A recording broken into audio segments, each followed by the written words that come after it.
وہ مشہور واقعہ ہے، علامہ ہلی رضوان اللہ تعالیٰ علیہ، آپ جانتے ہیں بہت بڑے عالم دین تھے اپنے زمانے کے، کربلا جاتے تھے، اکثر شب جمعہ کربلا اللہ کے ذریعے سے ہوتے ہوئے جاتے تھے. ایک اسی طرح جا رہے تھے تو راستے میں ایک عرب سے ملاقات ہوئی، عرب تھا، باتیں شروع ہو گئیں، باتیں کرتے کرتے کوئی علمی باتیں شروع ہوئیں. علامہ ہلی نے دیکھا کہ بھئی یہ بہت با علم شخصیت لگتی ہے، کون ہے؟ خود علامہ ہلی کیا تھے.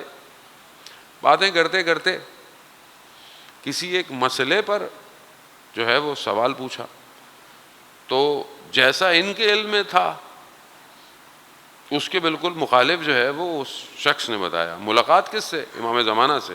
علامہ ہلی نہیں پہچان رہے کہ کون ہے، جب تک امام خود نہ چاہیں کوئی ان کو پہچان نہیں سکتا.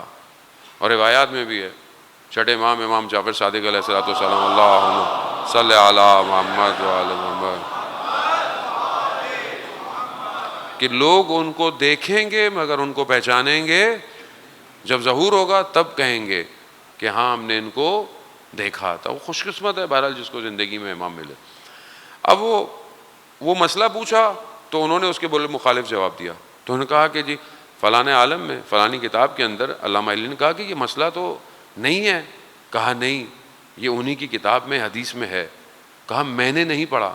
کہا تمہاری لائبریری میں فلانی جگہ پر وہ کتاب پڑھی ہے، اس کے اتنے صفحے پلٹنا، اس میں فلانی حدیث ہے، اس کے اندر یہ ہے.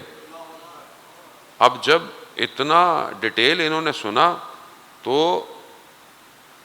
انہوں نے فوراً سوال کیا کہیں یہ تو نہیں ہے، امام تو نہیں ہے. تو یہ چابک، وہ جو لکڑی ہوتی ہے جو جانور کو چلانے کے لیے ہوتی ہے، تو وہ ان کے ہاتھ سے گر گئی. تو وہ جیسی گری تو انہوں نے سوال کیا کہ کیا کوئی امام سے ملاقات ہو سکتی ہے؟ تو وہ امام نے وہ لکڑی اٹھائی، کہا دیتے ہوئے، کہا ہاں جو تمہیں یہ دے رہا ہے وہ امام ہے. تو یہ کہتے ہیں کہ اپنی سواری سے نیچے گر گئے، امام کے قدموں میں پڑ گئے، مولا کے قدموں میں پڑ گئے کہ مولا یہ ہو. لیکن کہتے ہیں کہ جتنی دیر میں سر اٹھا تو دیکھا کہ امام موجود نہیں تھے. عزیزان محترم، خوب یعنی اپنے سے جب ہم تو خیر میں تو کوئی اتنی ہم علمی شخصیت نہیں ہے، لیکن ظاہر وہ اتنی بڑی شخصیتیں ہیں کہ وہ جب دیکھتی ہیں کہ علم فراتر ہے، خوب یہ راستہ ہے، سب کو نصیب نہیں ہوتا، بہرحال کسی کسی کو نصیب ہوا ہے یہ راستے.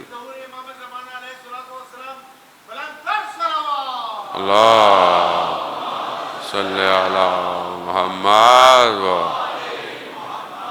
تیسرا بات تیزی سے بہرحال میں سمیٹنا چاہتا ہوں گفتگو اپنے ان موضوعات کو جو ابھی ہاتھ میں لایا تھا. تیسری چیز جو ہے اس کے بعد آگے بڑے جو سٹیپ ہے جسے قرآن ہادی کو پہچاننے کی ایک راستہ بیان کر رہا ہے، وہ معجزہ ہے.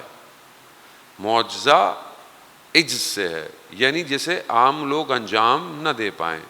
کار فوق العادہ ہے، یعنی ایسا کام کہ جو عام انسان کے بس کا، ایسا نہیں ہے کہ کوئی ایسا کام ہے کہ جو ناممکن ہے، نہیں، ایسا کام کہ جو محال ہو یعنی پاسبل نہ ہو، ایسا کوئی نہیں ہے.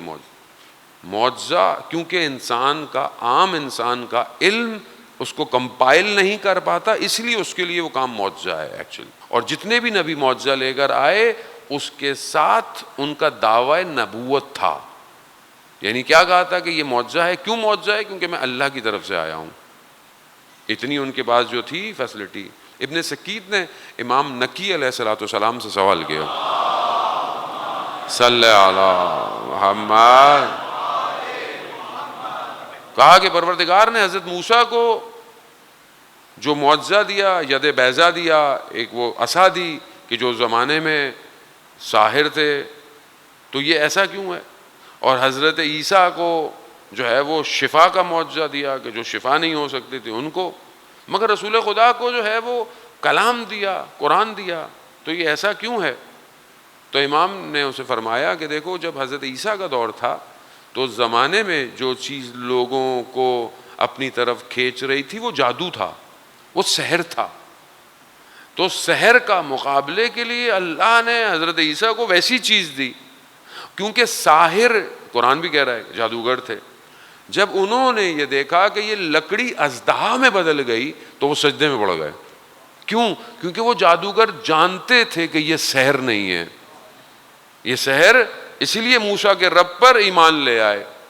کہا حضرت عیسیٰ کے دور میں فلج، بیماریاں انسان کو دبا رہی تھیں، ختم کر رہی تھیں، تو اللہ نے انہیں شفا کا معجزہ دیا۔ شفا خدا کے ہاتھ میں ہے، باذن اللہ ہے۔ یہ جو ہم بھی دوائی یا گولی کھاتے ہیں، یہ دوائی اور گولی میں شفا نہیں ہوتی، شفا خدا کی طرف سے ہے۔ لیکن اس کا مطلب یہ نہیں کہ اب آپ لوگ دوائی نہ کھائیں، بولیں جی مولانا صاحب نے بولا ہے تو خود ہم تو نہیں، ایسا نہیں ہے۔ اسباب پورے کرنے ہیں، آپ نے چیزیں پوری کرنی ہے، اپنا خیال کرنا ہے، لیکن کہاں سے شفا ہوگی؟ اس کی بارگاہ سے۔ ورنہ کتنے لوگ ہیں ہمارے درمیان، ساری دوائیاں بھی کھاتے ہیں، سب کچھ کھاتے ہیں، نہیں ہوتا۔ جب خدا نہیں چاہ رہا دینا شفا تو نہیں ملتی ہے۔ جان محترم، شفا وہی ہے، وہ ہی شفا دے سکتے ہیں، یا وہ کہ بہرحال اب رسول خدا کو جو معجزہ دیا، اس زمانے میں لوگ شاعر تھے، ادیب تھے، بلاغت بہت زیادہ تھی عرب میں، تو اللہ نے اسی زمانے کے حساب سے ان کو کیا دیا؟ قرآن۔ لیکن قرآن صرف اس زمانے کے لیے نہیں رہا، قرآن قیامت تک کے لیے جاوداں ہے۔ اب یہ ساری خصوصیات انبیاؤں کے پاس جو تھیں، یہ سب خصوصیات امام زمانہ کے پاس ہیں۔ اللہم صلی علی محمد یا رسول اللہ، یا اللہ صلی علی محمد۔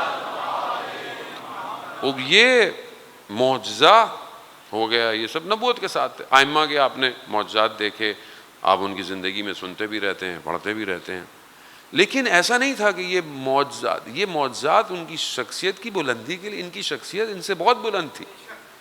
ان کی شخصیت یہ صرف اس لیے تھا کہ جو لوگ نہیں مان رہے، جن کو دکھانا ہے، ان کے لیے ہے، ورنہ ان کے نہیں تھا کہ یہ معجزے کی وجہ سے کوئی بڑے ہو گئے۔ ہمارے ہاں آدمی بڑا کیسے ہوتا ہے؟ عام جس کے پاس تھوڑی کرامت ہو، وہ بابا جی کو بزرگ، ہمارے یہاں ہوتا ہے نا جی فلانے نے دعا دی، فلانے نے فلانا ہاتھ پھیر دیا، تو ہم کرامت کی وجہ سے کسی کو بڑا سمجھتے ہیں۔ جیسے بہت سارے لوگ آ کہتے ہیں بھئی آپ اتنی بڑی شخصیت ہیں تو ہمارا یہ کام کر دیں، ہمارے لیے کر دیں، اور نہیں کیا تو کیا مطلب ہے؟ آپ بڑے ہی نہیں ہیں۔ اس کا مطلب ہے کہ ہماری دنیا ایسی ہے، وہ ایسا نہیں ہے۔ ان کے یہاں کمال بندگی ہے، جتنا عطا ہو رہا ہے اتنا جھکتے جا رہے ہیں۔ فرق ہے الہی نظام میں اور دنیا کے نظام میں۔